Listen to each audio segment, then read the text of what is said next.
Nuo seno Kirdeikius garsino ne vieną paslaptį saugantis tylusis Meldų nendrių juosta apglėbtas Pakaso ežeras. Vienus jo istorija baugina, kitus vilioja, stebina ir intriguoja. Žmonės pasakoja, kad po Pakasu yra urvas, jungiantis priešingus krantus. Kalbama, kad urvu naudojosi lietuvių kariuomenė nuo kryžiuočių gindama gražiasias pilis ir gyvenvietes. Kai kurie ir šiandien tiki, kad Aukštaitijos nacionaliniam parkui priklausantis Pakaso ežeras prarijęs daug priešų, bandžiusi pavergti mūsų kraštą. Kad Pakaso ežeras prabiltų, jis daug ko papasakotų.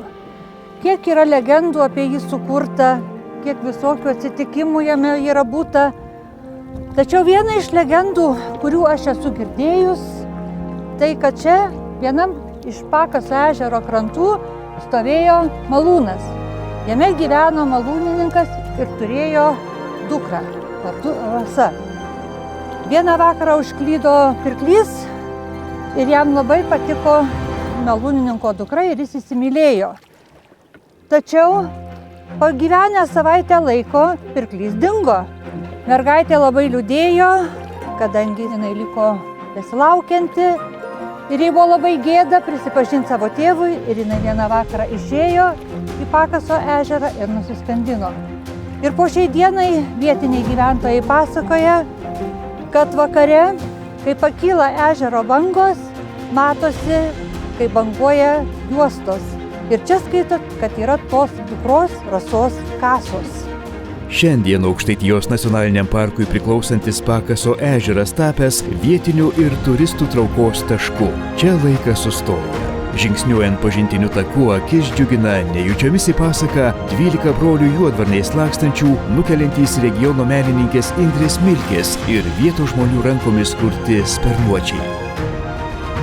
Anksčiau tokio pobūdžio meno srities projekte dalyvauti neteko, tai čia yra pirmasis kartas. Ir kol kas įspūdis yra labai geras, labai džiaugiuosi, labai patiko.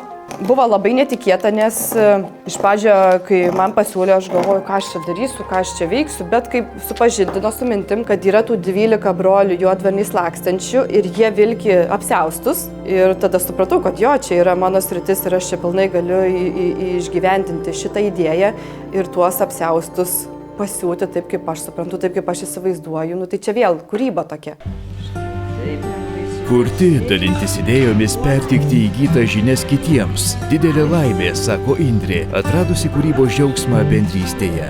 Kuriant, mokyti tikrai man asmeniškai yra labai smagu.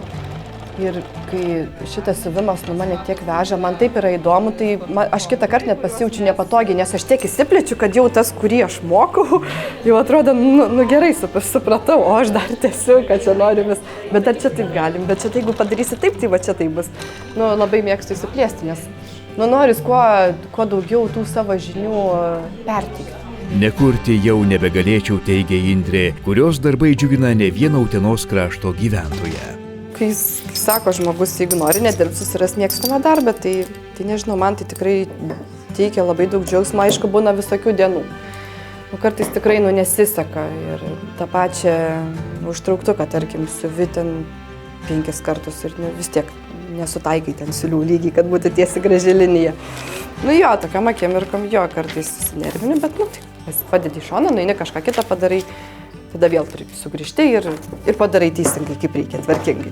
Į aktyvią kūrybinę veiklą Indrė panirusi jau 6 metus, o viskas prasidėjo įsigijus siuvimo mašiną.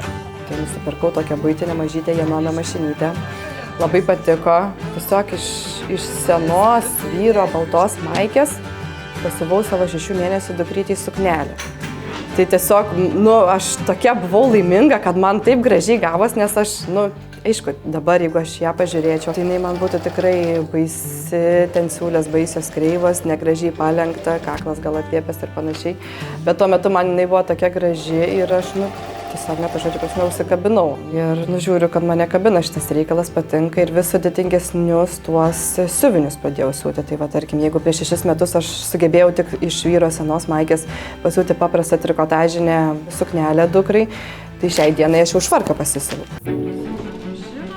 Ar šitą amatą norėčiau perduoti savo vaikams? Tai tikrai taip, nes dukra 7 metų jau jinai pas mane ateina, turi štai čia savo staliuką. Jinai pasiema tą mano mašiną, su kuria aš pradėjau siūti. Ir taip, jinai su jie siuva, jinai dar nesiuva gaminių, bet mokomės po biškį mažais žingsneliais, kol kas siuvam 1 sluoksnį, paskui bandysim ten paimti 2 sluoksnius, kad sudėti juos lygiai. Po biškį nespaudžiu, neskubinu, bet noras yra didelis šiai dienai. Tai taip, manau, kad taip ir bus, nes išsiplėsti galiu šiuo atveju. Aš lygiai taip pat šitą amatą perėmiau iš savo mamos, mano mama iš savo močiutės, nes buvo didelis laiko tarpas, kada aš nesiuvau.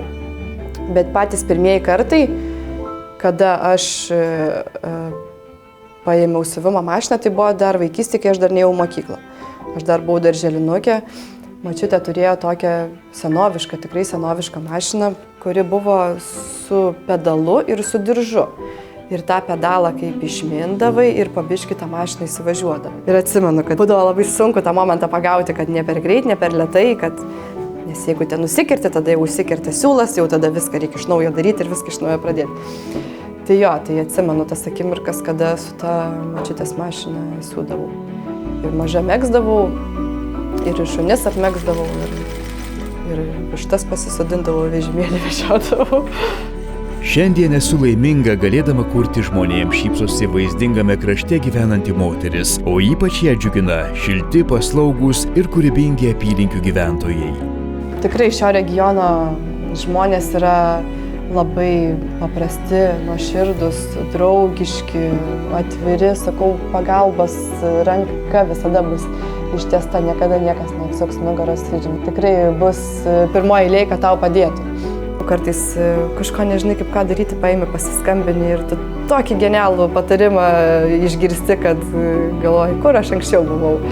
Tai sakau, čia visom prasmėm teikia džiaugsmą iš profesionalumo pusės ir iš kūrybiškumo ir iš bendravimo pusės. Tai labai džiaugiuosi, kad čia esu.